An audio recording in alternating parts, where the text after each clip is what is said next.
It's Sweden, baby. Sweden takes in the highest number of refugees per capita in Europe. In 2015, Sweden took in more than 150,000 migrants. This is what modern-day multicultural Sweden looks like. Hate crimes in Sweden are at a record high. Explosions, shootings and stabbings in Malmo. Local turf wars between gangs. Talk about it, and you risk being branded a racist. But when tempers flare, it boosts the far right. The anti-immigration Sweden Democrats Party then is now the third largest force in parliament. And forces the left to act. Sweden became the latest European country to impose border controls. Is this the beginning of the end of Sweden's friendliness and generosity towards refugees?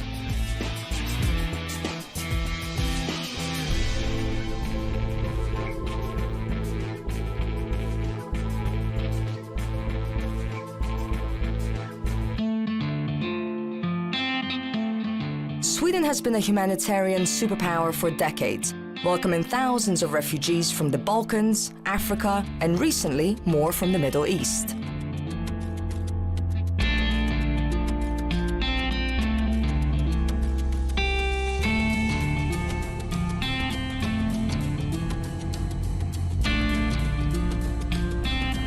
My exploration of Swedish generosity starts with an aspiring young comedian from Syria.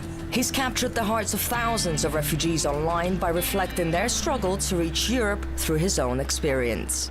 أنا محمود بيطار، أهلاً وسهلاً بكم في هاي شابرال، منزل الجديد في السويد.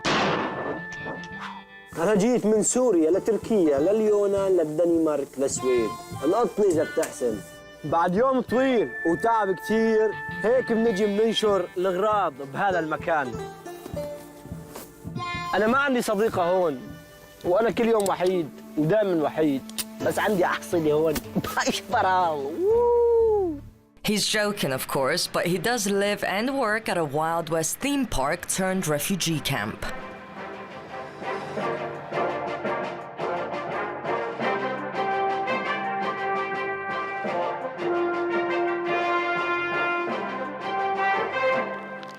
It's the winter season, so there are no tourists or cowboys around, but they did manage to accommodate 500 refugees. Hello! Nice to see you in person. Yeah. Hello. Hello. Hello. An hour work. Yeah. That's Ali, a former High Chaparral cowboy and now the refugee camp manager. His family fled Lebanon when he was a child, so he understands what they're going through. The situation is so huge in Sweden. It's a lot of people who want somewhere to live. And the migration have asked us if we can put more people. So we think we can put for like 100 more. Look, this is a normal cigarette this is a in our Syrian man. Now it's 2021. It's outside and drink cheese. Yeah, why? This is because the I life. enjoy in this weather. What do they do all day long? عندنا سؤال شو بتعملوا بالأيام؟ آكل شرب نايم. We eat, we drink, we sleep. And how long have you been here? قديش صاركم هون؟ صار شهرين تقريبا. 2 months. 2 months, and they came from العراق. Iraq. Yeah, Iraq. Iraq. بيجينا لين مدينتنا الموصل داعش. Daesh. På grund av, yeah, ISIS. Okay, this is how a suite look like. Okay. So here they have a TV, they have furniture, it's really warm. They have bedroom, bedroom over there. Then they have another bedroom over there. And then they have WC with shower. With shower. Yeah. And this is a family of... Family, كم واحد انتوا هون؟ 4 people. Hello, baby. A nice little baby. Little one. Oh! A newborn one. New, fresh. So cute. There are 59 cabins of various sizes here, as well as a hotel. In the summer, this place is packed with tourists, around 4,000 at a time, and they will be back because the 6-month deal between High Chaparral and the Swedish Migration Agency expires in May. So once summer is here, it's refugees out and tourists back in. If you see the sign, it's Hotel Big Bengt. Big Bengt was a really big businessman. He's still alive. He's like 93 years old. It's Big Bengt who have built all High Chaparral. Okay. And he's a well-known person in Sweden. And this is a camp for the single men who don't have family. In the summertime, we have this area for the workers who live here. So this is a personal hotel. This is a guy who pray right Can we now. go in? Okay, just go in. Thank you very much. And this is how they Marina. live. Nice to meet you. Is this better from where you were? والله احنا ما كنا يعني بس حلو المكان حلو. It is we are good a place and we're feeling here relaxed. Yeah. Those two guys, for example, where are they from? Iraq. Okay. So it's from Syria or the Iraq. And we have many people from Afghanistan. Arabic and Afghani. Okay. Yeah. Most of the people here are waiting for their life to get back on track, but for some, it already has. Mahmoud is one of 4 refugees Ali hired to help manage the camp. They get free accommodation on site and are paid to translate, drive people around, deliver mail from the hospital or the Swedish Migration Agency, and troubleshoot where need be. Hello, good morning. Hello. You can take a post? Yes. Okay, thank you. Thank you very much. Thank you.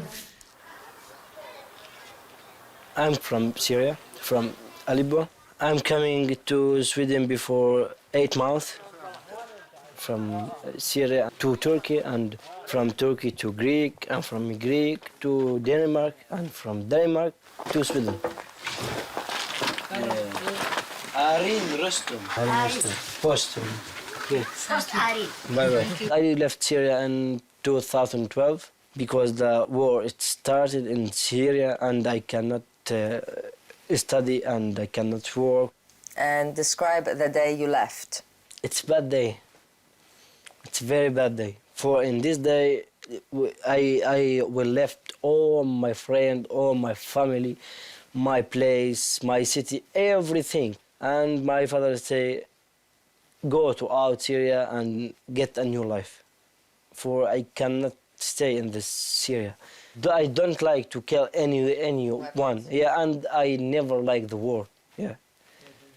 I like peace in everywhere. What was the hardest parts of your journey? In the Turkey, when we try to going to Athens in the boat, yeah, the water coming up, and I say I cannot go, but all my friends say this is your chance, and we need go. Yeah, but and this night I so scared, and 3 in the morning, and no light, no nothing, and in the wood.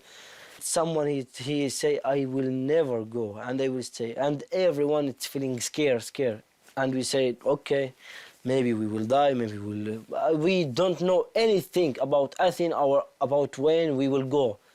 We going to 9 hours in the 9 hours sea. on the boat, in the sea. Yeah, 109 person, and everybody cry, and every minute everyone say we will die now, we will die now, we will die now.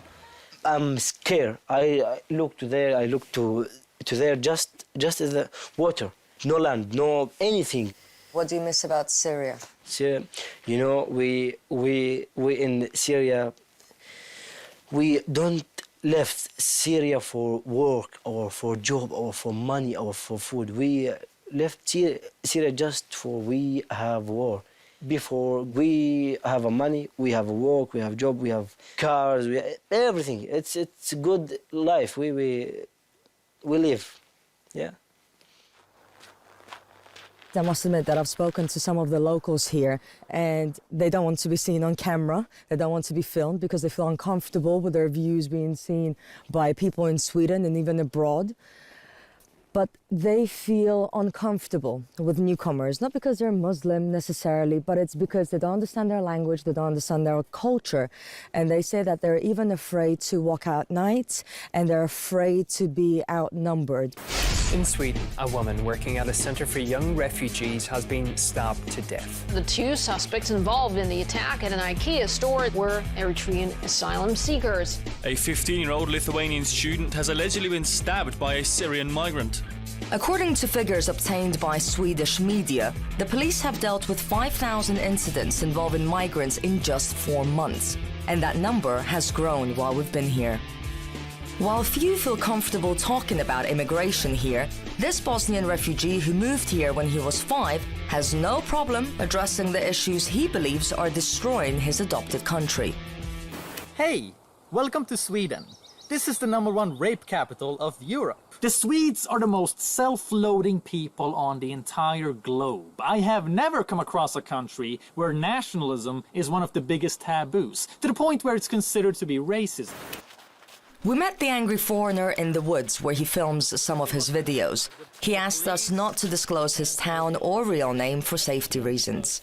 It recently got out that the chief of press for the police in Stockholm sent out a memo to all cops saying that we don't describe the perpetrator by ethnic appearance, meaning we can't reveal that it's an immigrant because the police isn't racist and we shouldn't be perceived as racist either. Well, what are they afraid of? The police chief was interviewed by Nyheter Idag, and he said that they're basically afraid of benefiting xenophobic forces, was the quote.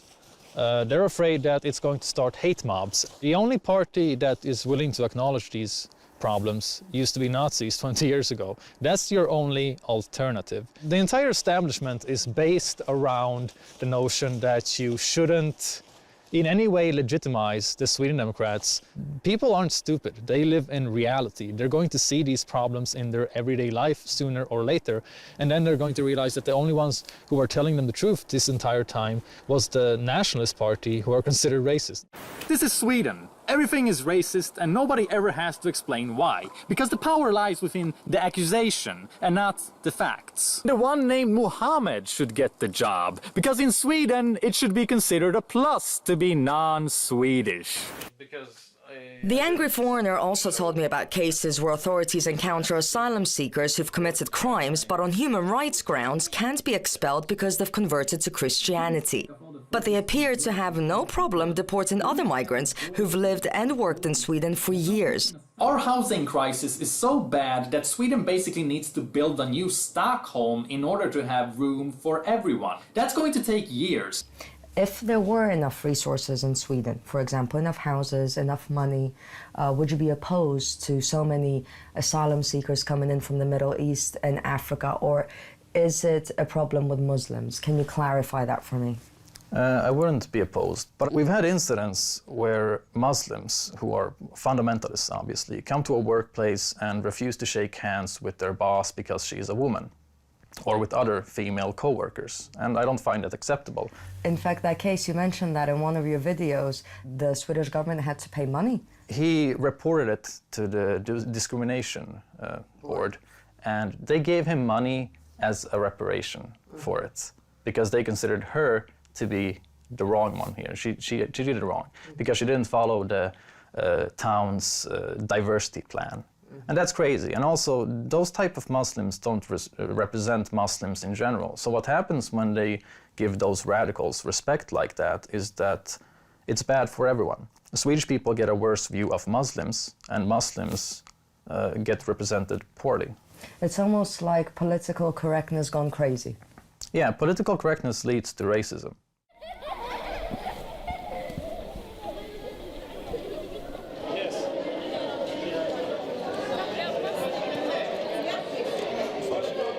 Yeah, breakfast. Breakfast in the morning and the 7 for 9. We have lunch 11 to 1 o'clock. Yeah, and we have also the dinner now in price 7. Okay. Yeah, delicious Swedish meatballs. Yeah. Swedish meatballs. Yeah. I'll try. Thank you. Thank you very much. There you go. Thank you. It's one of the most popular dishes. Okay, I'll try. Yes. Thank you very much. I feel terrible because it's like I'm taking food from the refugees. It's really bad. I don't understand how even some people could complain here. You know, they get fed 3 times a day, the living conditions are good, but some people still complain. Why? Why is that? I think it's because of they have been here like 1.5 months. It's cold, it's winter. The school haven't started really yet, the real school for the children. They don't know how to go with bus yet. And here in High Chaparral, everything is great. The only thing that's not so good is the supermarkets and everything is outside. Okay. And you said that you felt the same way when you arrived. It was difficult for you to adjust. Yeah. But I think I need time for that, yeah. And I think it will come again. And you also said something that from Syria you were from a bigger city. Yeah. And many of them, they come also from a bigger city. Yeah. Like me, I am from Aleppo, from Syria, and in Aleppo we have 6 million births. Yeah. Yeah, and when we come to Sweden, the Sweden 9 million. It's more difficult. Yeah. So we're on our way now to the hospital to pick up a newborn baby, because there's been an addition. There's a new person coming into High Chaparral that's never been there before, and actually a new Swede, because they will get the Swedish passport.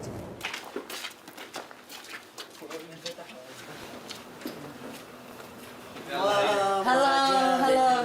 Congratulations. Thank you. شو راح تسموه؟ Hey, Ali. They will name him Ali. Everyone who gets a newborn baby, they will name him Ali.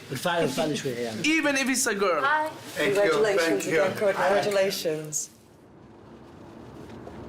What was it like to give birth to a baby in a new country? حلو والله وعناية قولها العناية اللي عندهم أحسن من بلدنا وأنا سعيدة كلش. Can you tell me a little bit about yourself? أنا اسمي هبة من العراق، هبة كريم، أسكن بغداد.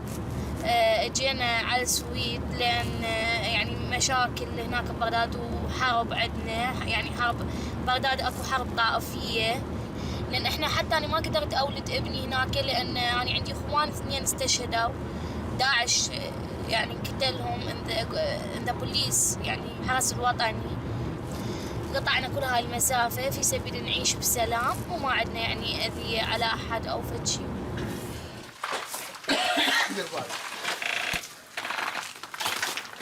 شو البيبي نايم من لما جبناه. He all the time sleeping, yeah. أخوك هذا شوفه. هذا أخوك. صغير. تعال الصغير. أخوك هذا. He was how many kids now? 10? How many newborn babies? I tell him 7 or like 8. Yeah, between 7 and 8. This is a Swedish boy. I know, I said that in the car, it's Swedish. انت لاجئ كل واحد هو سويدي. لا أكثر منا لا ما أنت والنعال. والبابا انزل. يلا. بوس دادا بوس مثلا. بوس دادا. بوس.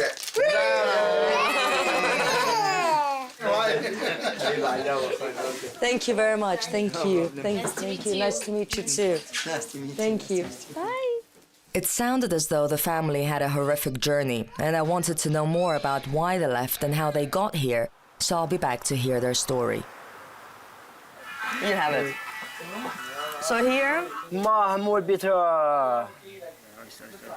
which video had the most views? When I speak about the Arab people. Yeah.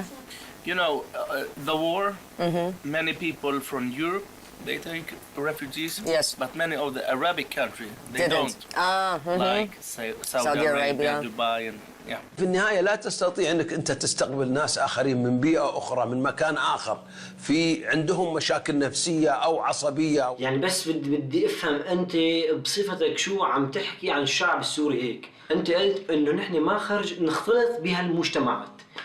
طيب حلو، رح نشوف أنتوا شلون بتختلطوا فورا.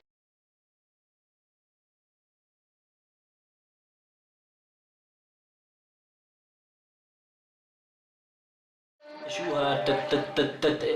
اختلاط مو طبيعي يا زلمه، اختلاط بس شاطرين تحت تنزلوا تعرر تعرف شو؟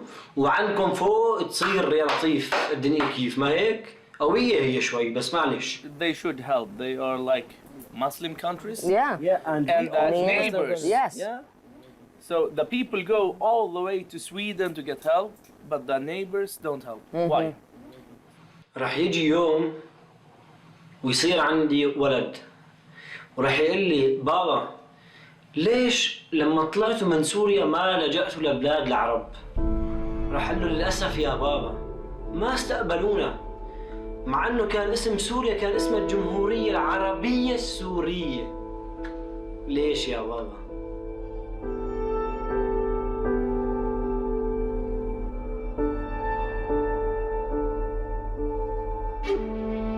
For me, it's crazy.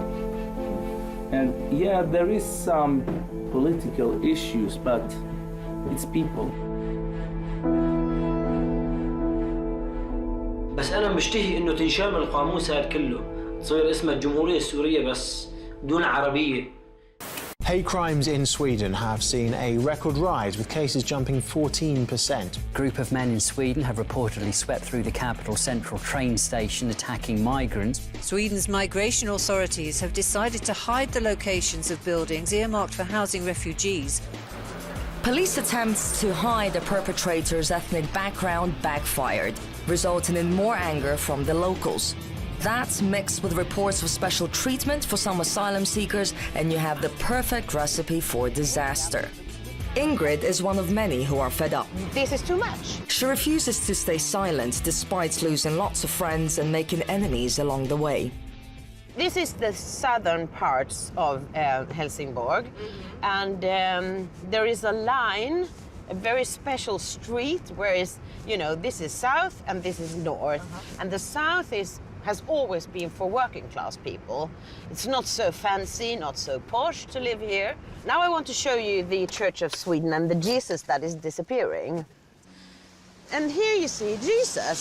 He's always been there. He's sort of part of this this facade, and people have always known that this is the building where Jesus is.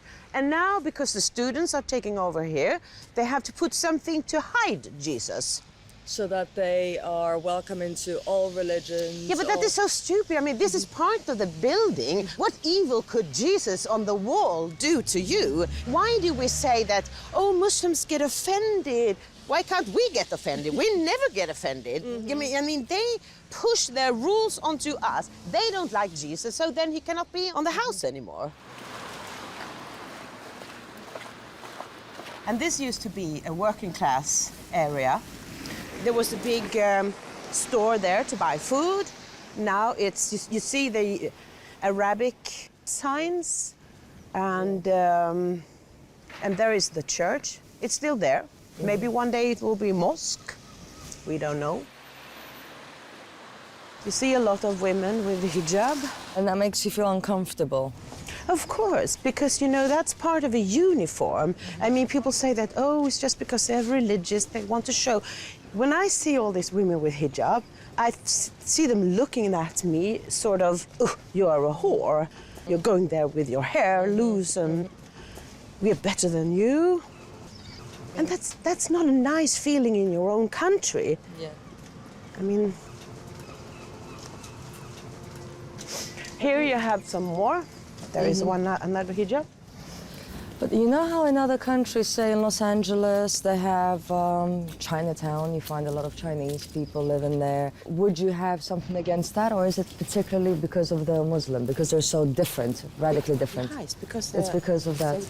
So if this was, say, a Polish, for example, you would... I mean, when it started coming like this, you thought, oh, that's nice, you can buy sort of sausages you cannot find in a Swedish shop. That's nice. But when it becomes so dominant, you don't feel like you're in Sweden anymore. I would never walk here alone in the night. Never, ever. And this is where I hang out when I was a teenager. The pub, Charles Dickens over there, was the first one where I got drunk. And it's still there. That's one of the few things that are still here from that time. And now I would never walk here alone in nighttime. Here is the bath, the public bath. where you can go swimming. And that was one of the first things that happened in Sweden, that Muslim communities said that you have to have different times for men and women, because the Muslim women, they don't want to swim together with the men. Yes. In many cities, they actually made some hours, some day a week, where it's for only women. And I think that's horrible. This is not the way we want to live. We don't want to separate men and women. This is Sweden. We do it the Swedish way. We have gender equality. We don't cover up our women. We don't do this and that. So accept it or move somewhere else. Easier said than done, because most of the refugees I spoke to have nowhere else to go. Otherwise, they wouldn't be dying of boredom at a Wild West theme park at sub-zero temperatures. But that's all about to change. Even though all the refugees will be moved to a different location in a few months, locals have arranged a makeshift school for the kids, and today we'll be helping them set up. Nice to meet you. I'll be helping you today. Yes, thank you. This community has to arrange school for kids between 7 and 15 years. That's the Swedish law. So that's why we're arranging school here. So within 1 month from arrival, the Swedish school has to arrange it. Take just one. Oh, I can do it. Rushing there.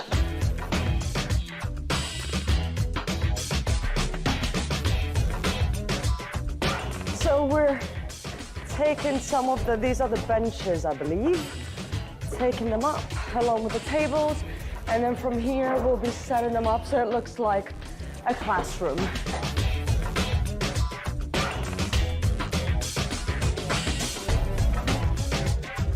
So where are you from? I come from Sudan. Sudan. I work here as a teacher. I will teach Arabic. Also, I will teach English. How long have you been in Sweden? I have been here for 2 years and a half. And now you can give back to the community, to people who also came Yes, here. I came here to help the people. Now we have to arrange the benches in the classrooms. We have 2 classes with 18 children, and we have 2 classes with 34 children in each class. 36? Yes. Oh dear. تمام؟ Okay. تمام؟ تمام. إن شاء الله. إن شاء الله. Okay.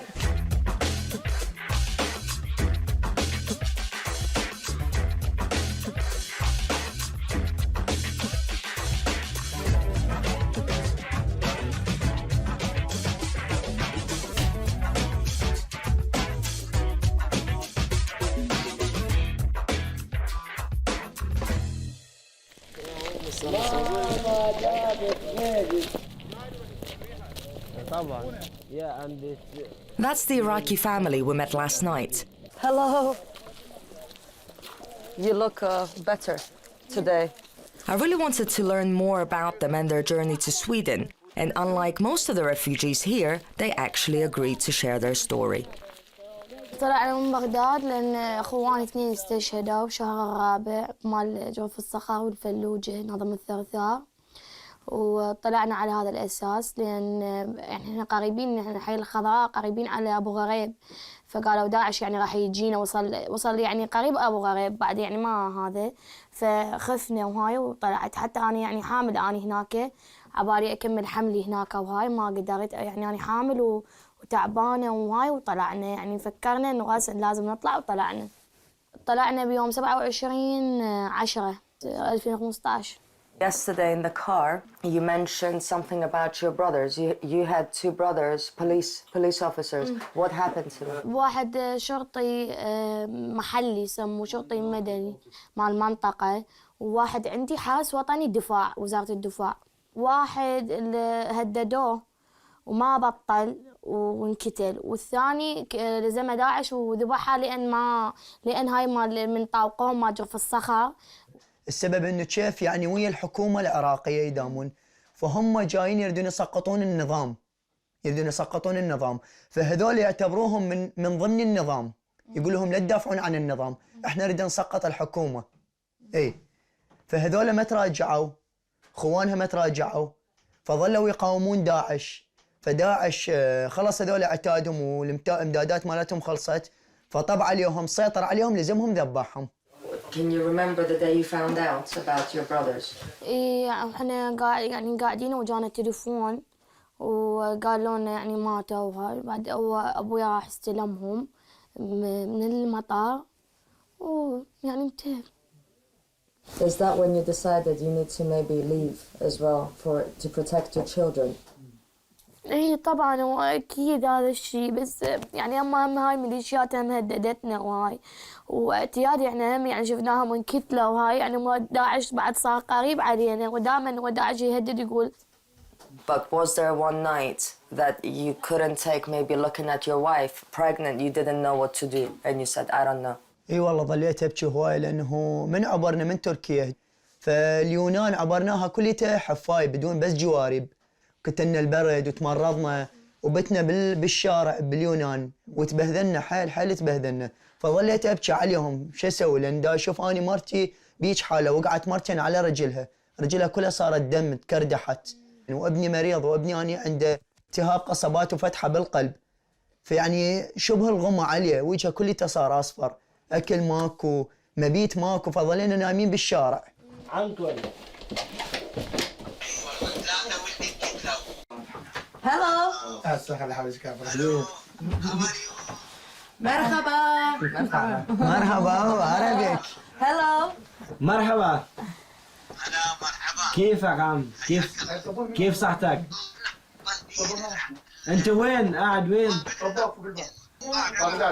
بغداد. شلون الوضع عندكم؟ ولدي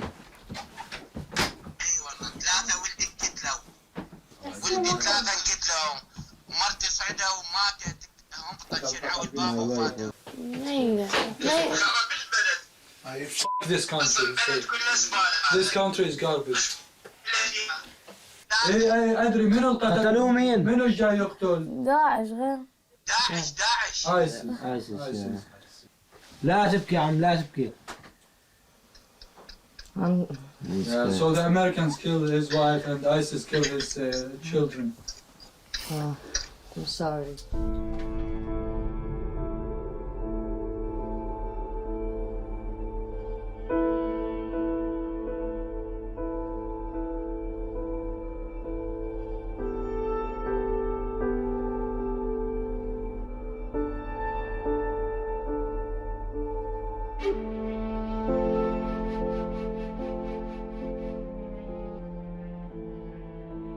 I'll be honest with you, there were times when sitting in my comfortable apartment in Moscow when I was watching the news, I would think, yes, Europe has to do something. They need to limit the number of refugees that they allow into their country, because they are in some cases starting to outnumber the local communities in certain villages, certain cities. But having met some of them, the children especially, they deserve a chance. People need to help, you know? You can't just let people stay where they are or let them be in the border. Sweden is attempting to drastically reduce the number of refugees it allows into the country. Police have begun checking the IDs of everyone arriving in the country by bus, train, or ferry from Denmark. Stockholm says the record influx of asylum seekers is currently posing a threat to public order and security. So we are at the headquarters of the Swedish Migration Agency in Malmö, where we'll get to find out from them what they think about the situation.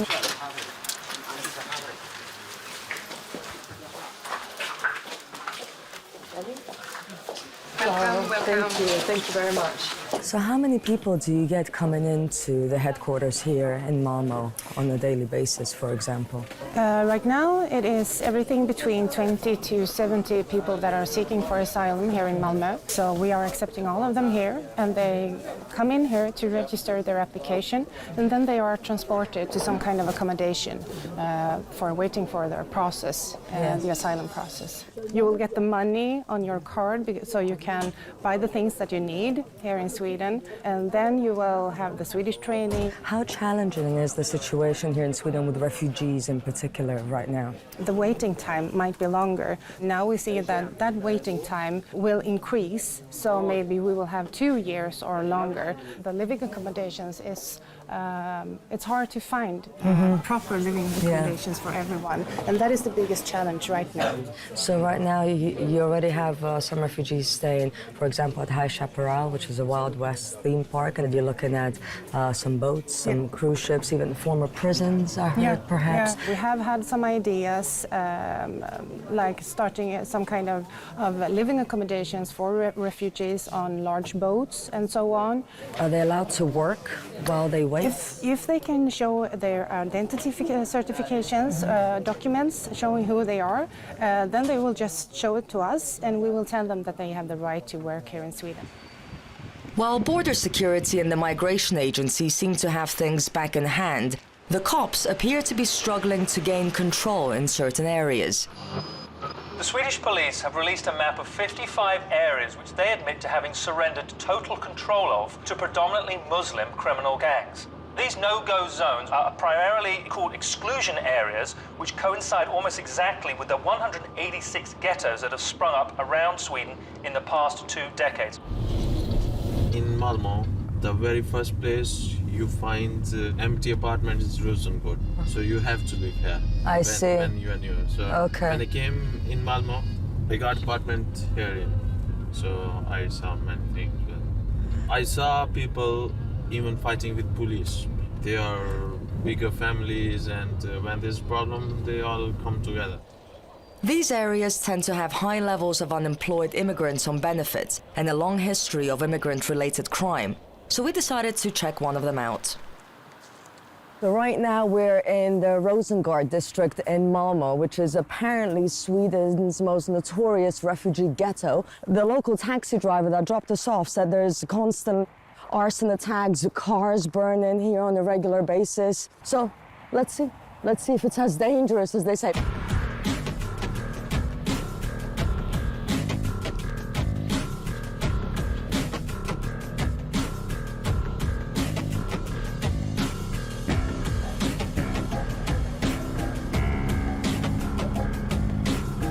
Hello, where are you from? We are from Somalia. I came to Sweden in 2009, and I came because of a war in Somalia. We hear about that this area is problematic, that sometimes it's not safe. Yeah, it's not safe sometimes. Why? Because there is a lot of gangs. Yeah, gangs. That's why the problem is, they hunt after each other. It's a matter of drugs. The young guys doesn't have any job, so they start selling drugs and somehow, And they burn cars, I hear. They do everything that they want. There is a lot of racists. Yeah. It's a conflict between the immigrant and the Swedish racists. Is there one example? Like what kind of racism you find? Yeah, it was a few weeks ago. And another guy was standing, the place that I take the bus. He called me nigger and, started abusing me. And I told him, honestly, why are you abusing me? But he reacted badly. We come here because of some problem in our country, and we need their help. We're not going to take their jobs. We are not going to take anything from them. We just come here because of some problem in our country, and we need help. We need to protect. So it's not the way they think. So you come here because you want safety and you want to work? We need to work. We have some people still live in Somalia. They need their help, so we cannot sleep. We have to work and help them out. We got family. Sweden has one of Europe's biggest employment gaps between natives and non-natives, which of course doesn't help. Housing asylum seekers in already segregated areas makes matters even worse. But what fuels anti-immigrant sentiment more than anything here is media silence. They did not report about sexual assaults towards young girls. Evidence showing both police and the media knew about sexual assaults taking place, but choosing not to inform the public infuriated many. One of the people who helped expose the cover-up was freelance blogger Chang Frick. To put it that way. Even though his story checked out, his name was still smeared in the local media. I got a mail from a reader, or a tip mail from a guy working as a psychologist, who were at this place when this happened, and he contacted a journalist at this major media, and she started to investigate this. So she talked to this psychologist, and he gave her the phone number and contacts to a police officer who could confirm everything. Hey Hanne, that's the journalist. I've got a story for a really important article about young girls being assaulted, harassed sexually.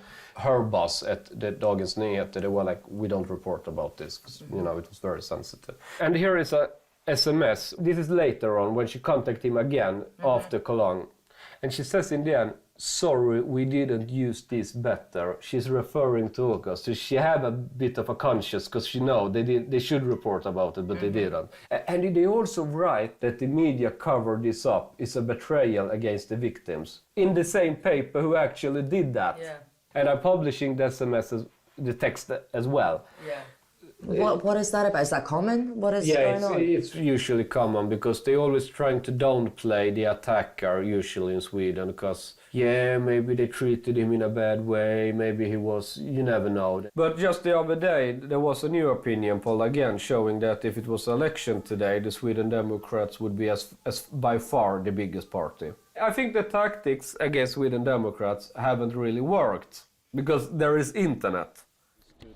Chang lives in one of the so-called no-go areas, and he regularly films incidents involving migrants.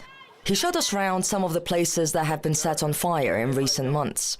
How do you find out about these incidents? I have this radio for fire trucks, so I can listen to all alarms. I also got a mail service we built. The same second the alarm goes out with police or whatever, I get an email giving me the same information the police get, more or less. They want to preserve the image that Sweden is this it's perfect... very much about it's very much about PR. And yeah, of course, police are frustrated. They are quitting en masse from the police. They know exactly who are the criminals. They know exactly how they operate and this and that. But all authorities in Sweden are very politicized. We never had this before in Sweden for, 50 years ago. You know, it doesn't happen overnight. But gradually, this has become a bigger and bigger problem. And now everybody knows about it, but still it's very sensitive to talk about it in media or discuss these issues. Back at High Chaparral, refugees are trying to keep themselves busy, even if that means going to church. On Sundays, there is a church called Korskyrkan, and there's where we're gonna go. And the refugees are coming here for praying or to get some warm clothes. It's a couple minutes from High Chaparral, because our refugees and the ordinary people want to have a little pray time. And but you have different religions. How does it work? Yeah, but we have some of them who have converted from Islam to Christianity. And we have also Muslims who are inside. Then after the prayer, they go downstairs, they sit down, hang out, talk about everything.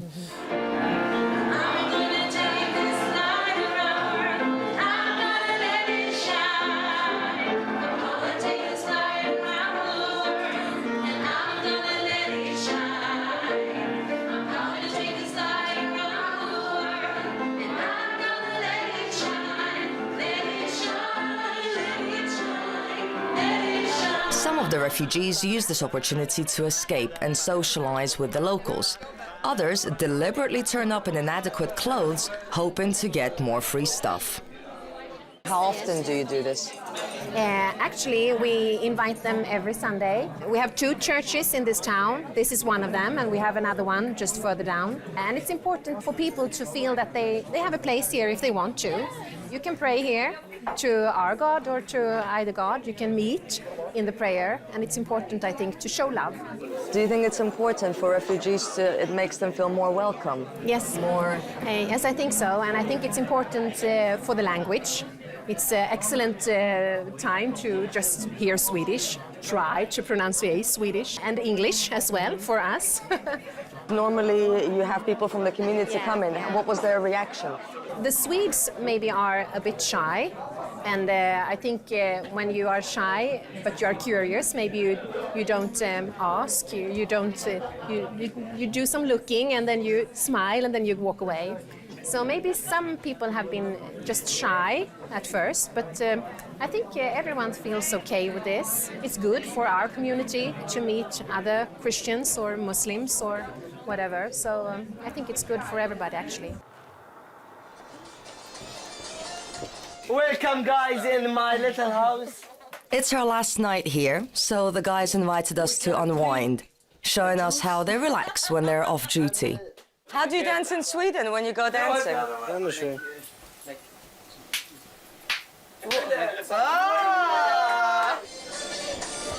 That's what I mean. It must be louder. The refugees had an extra reason to celebrate that day, as school was about to start for the kids, and that would of course make it easier for everyone there. Okay, go. Where's the beat? Where does it start? What? You were just going. I can't dance it. Yeah, but it's it goes too fast. Professional. Yeah. That I can do. I can't keep up. There's no way. They clear.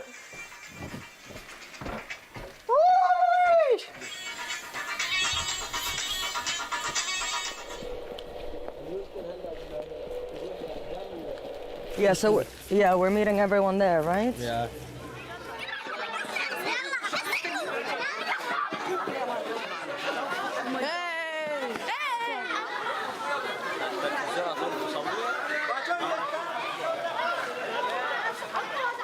Okay, off we go.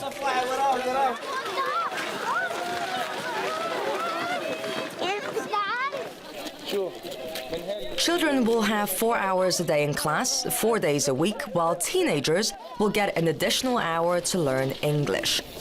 Other lessons will include Swedish, maths, and their native language.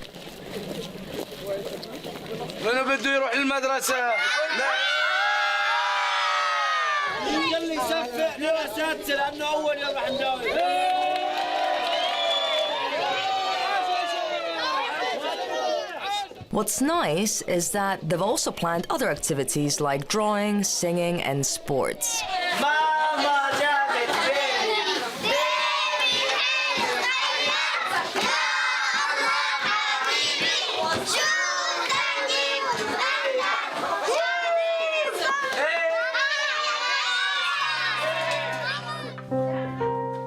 While Mahmoud will stay on to work as one of the cowboys during the summer, the rest will be moved elsewhere in Sweden.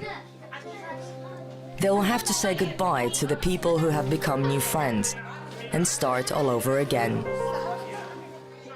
What's worse is that for many, this journey and experience will have been in vain. Shukran! Thank you.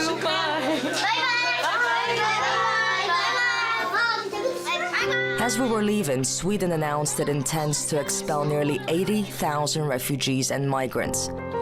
That's about half of all those who arrived in 2015. So is it the beginning of the end of Sweden's friendliness and generosity towards refugees? Yes and no. Yes, they're sealing their borders, accepting fewer and becoming more afraid. Increasing demand for resources, reports of refugee ghettos and police cover-ups of migrant crimes haven't exactly helped. My question is, what will it take for Swedes to be honest about how they really feel? And will their frustration lead them to go from one extreme to the next?